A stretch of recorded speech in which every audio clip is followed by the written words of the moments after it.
What's up, guys? It's all about what is trending right now on social media. This is a beautiful Sunday morning.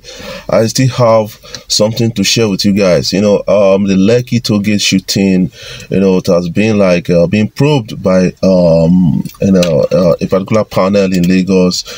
Everything is gradually unfolding, but it seems like the Nigerian army is winning Lekki tollgate shooting. That is the last time I checked. I think witnesses they've not been able to come out, because some people are just afraid to do that, and they should get some kind of measures of guarantee from the government to actually come out to do that. And also understand that the governor of Lagos State, Sanwo-Olu, and the Nigerian army, they are having conflicting issues right now, and I'll still talk about it because it is something that that is well talked about around the world, and a lot of people can't stop talking about this because it's already trending right now on social media. But before I jump right in, I want you guys to kindly subscribe to my YouTube channel, hit the subscribe button below and the bell notification icon to always get notifications each time I upload my videos. But if already subscribed, thank you for subscribing, and make sure you share my videos across all social media platforms so that others will get to see what is trending and what we are talking about as a people on social media.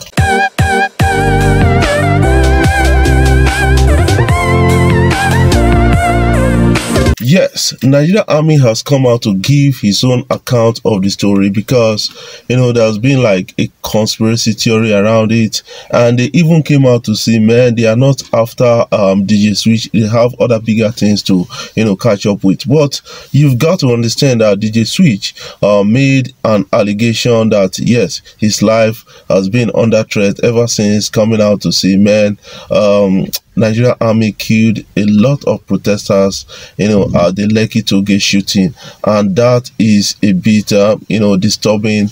And she was granted asylum in Canada and left Nigeria without the notice of the government, and that is still a mystery to most people. And she is outside the country, speaking from there and those things. The Nigerian army actually came out to speak about the Lekki tollgate shooting. That is through the person of Lieutenant Colonel Taiwo, who is in charge of 81 division somewhere in Lagos. And I want to show you the video so that you can actually listen to him and get to understand. It was this state of affairs which occurred by 12 p.m. on the 20th that made the governor of Mr. Babajide Sanwo-Olu to ask the army to intervene. And in my opinion, that was the correct thing to do, since the police had been overrun and were fighting for their life. Due to the urgency of the situation, it is no wonder the governor declared a 24-hour, which was supposed to start by 4 o'clock. Analyzing that further, it shows the situation was so dire and they wanted everyone off the streets.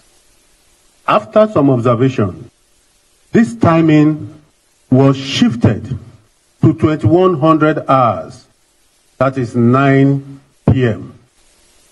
However, these timings were not communicated to the Nigerian army. Be that as it may, the Nigerian army deployed immediately to forestall further violence and loss of life. Yes, he said a lot of things that they were actually invited over by the Lagos State governor, who denied inviting the Nigerian army, said forces beyond him actually did so.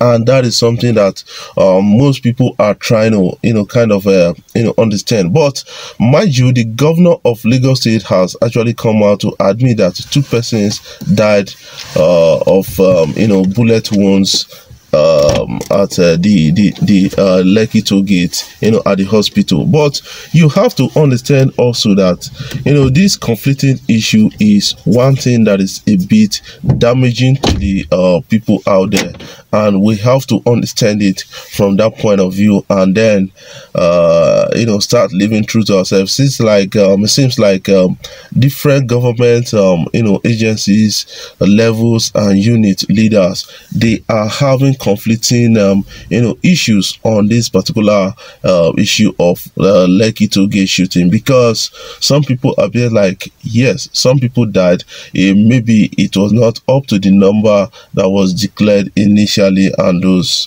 but you've got to understand that people were injured. People, they came out to actually speak, and according to Nigerian army, said they didn't use live ammunition, in that they used a blank bullet to actually shoot in that Lekki toll gate shooting. That blank bullet cannot penetrate your skin. What it does is cause some skin burns and all those things. And some people complain that yes, they had bullet wounds.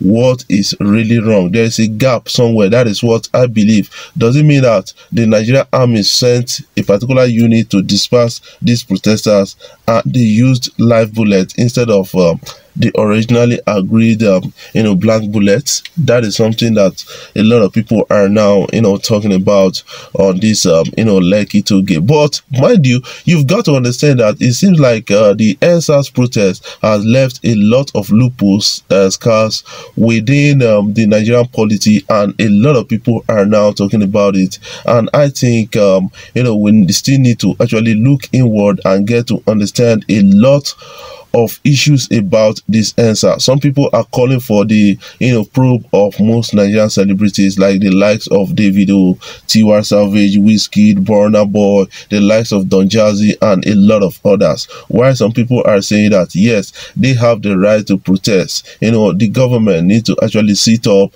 and then reform the police and do a lot of reformation. That is one thing that some people are now talking about on social media. But I think some people have come out to say, man, they were actually betrayed by the government at the NSAS protest. They watched a video. A video was made around where hoodlums were conveyed using the BRT bus of Lagos State, and something most of them, we saw Prado jeeps carrying hoodlums somewhere in Abuja.